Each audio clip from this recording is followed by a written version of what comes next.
Namaste, this is Aparna and I'm bringing you more Patanjali's Yoga Sutra. So as you know that I do short videos where they are like less than a minute, and then I do a long video on few Yoga Sutras together. So in today's video, we will talk about Yoga Sutras that are contained in the third chapter of Patanjali's Yoga Sutra, a chapter which is called Vibhuti Pada, and this is a portion on accomplishment. So the first Yoga Sutra in this chapter is Desha Bandhas Chittasya Dharana. Dharana is the binding of the mind to one place, object, or idea. You might be like, what is that? So you just train the mind to concentrate on one object or idea. That happens unknowingly. So many times we get fixated on something. But here we are deliberately training the mind to be fixated on one thing. And that one thing can be your breath. That one thing can be your body sensations. That one thing can be your emotions, how you feel today. So if you fixate or concentrate, so concentration is dharana. Dharana is concentration. So initially it is hard. It's not easy to concentrate on something that is intangible, invisible. So what meditators have recommended that like you can even keep a physical rose in front of you and start to focus on that rose, and that can lead you to practice of dharana. And then slowly and gradually when you learn to focus and notice all the details about that rose, the color, how many petals, and how does it look from inside out, how does the rose look when I hold it close, and then how does it look when I bring it a little bit far.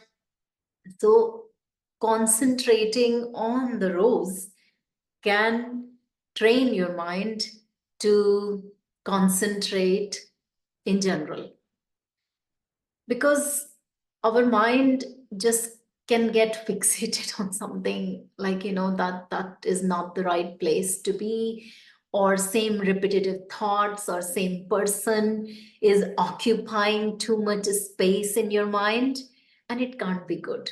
So learn to bring your mind to the present moment by bringing it out of those storylines. So no matter what stories we are telling ourselves about the past, about the future, but the present moment is what we are doing right now.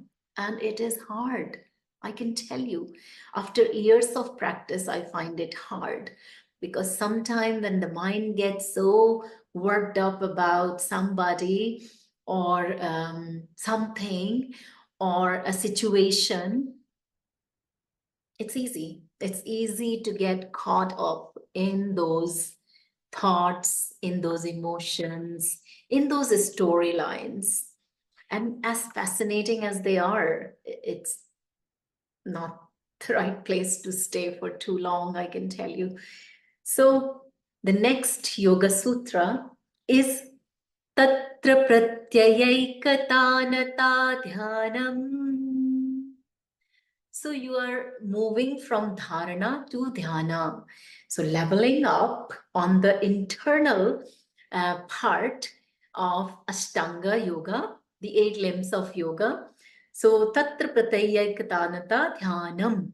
Tatra pratyayikatanata dhyanam. Tatra means therein, pratyaya, cognition, and eka, one, single pointed, and dhyanam is meditation. So dhyana is the continuous flow of cognition towards that object. In the ancient yogic scripture, they've given a beautiful example of this continuous flow. So how does the concentration feels when it flows uninterruptedly? That means there is no interruption. Like normally when we do mindfulness of breath, we do mindfulness of meditation, then we treat the mind with gentle love and care, and we say, oh, it's all right if you want to wander. Like a little child, we call our mind and say that, now try and stay here with even one breath, with even two breaths. And we try and be very gentle with our mind. But when we move from mindfulness to meditation, to dhyana, the seventh limb of yoga, it's more difficult. It's more challenging. You've got to be a little bit more strict with the mind, like a parent who sometimes has to do things for the children which they don't like.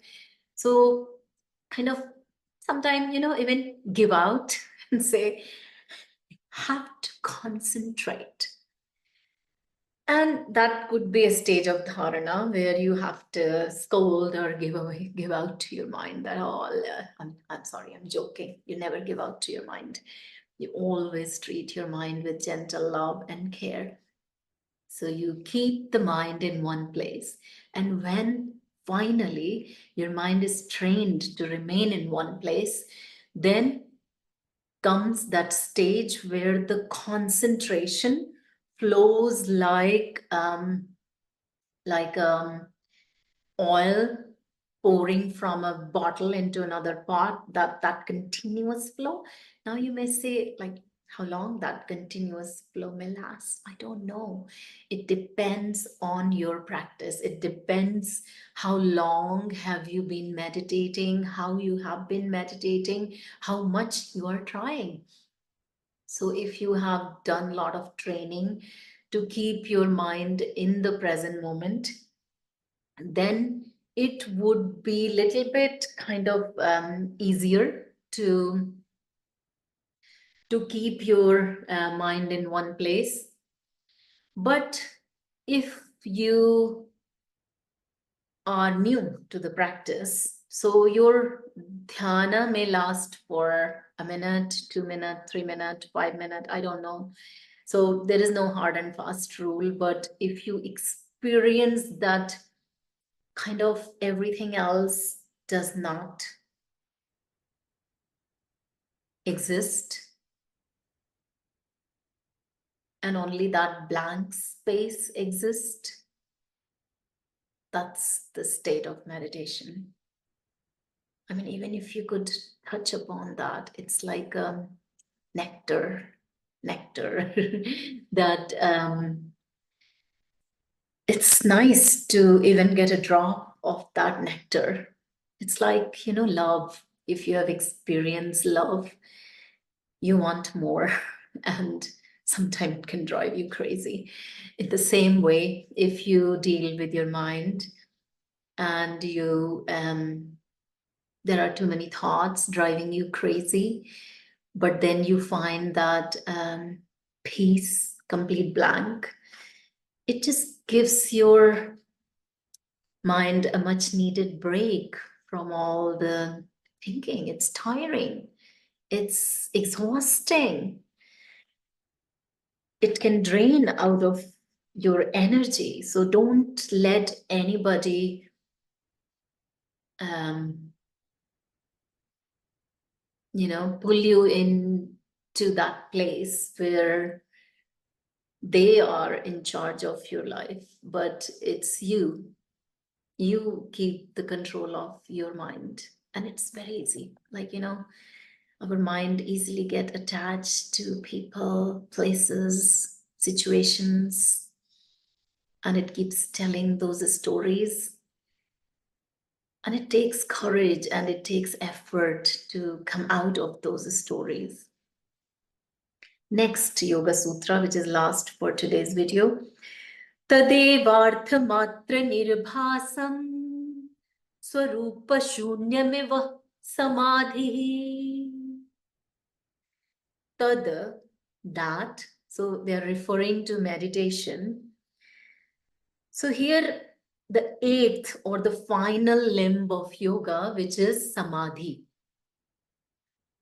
Very, very, very difficult because mind does not stop. And if mind won't stop, how would you reach to that state of samadhi? So it's that same state of meditation, but it's kind of more deeper state of meditation. It's that state where the meditator and the meditation object started off as two, and then they both became one. So everything else disappeared. It's just this light that shines. I mean, I don't know. I haven't experienced samadhi, and I would say very few people can reach to that state because I feel this Maya or this world is designed in such a way that something or someone will pull your attention in such a way that the mind gets off the track and get attached. But it's possible, like that can be even a little tool um in your pocket that you can take it out and use it when needed. So even though you may not reach the state of samadhi, it's good to know what is samadhi. So nobody can consciously practice samadhi. So even if I want to, I can't say that, oh, I'm going to now practice samadhi. No, it won't work. Because if you are in a state of samadhi, you don't know anything. Your mind is just off this plane.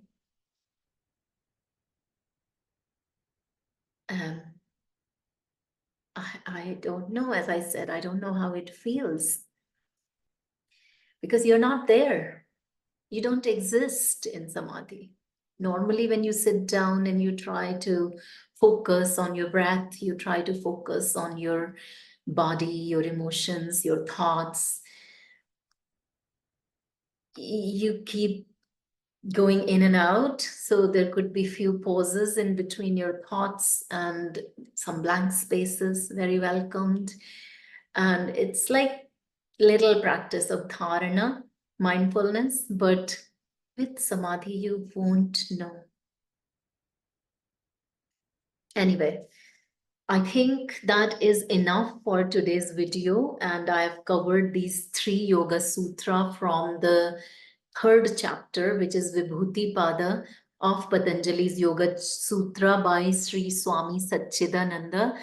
If you are interested in learning more about yoga philosophy or yoga classes or mindfulness or MBSR, then you can contact me and you can visit the website or just leave a comment below on my YouTube link, and I will get in touch with you. Leave your email if you want to.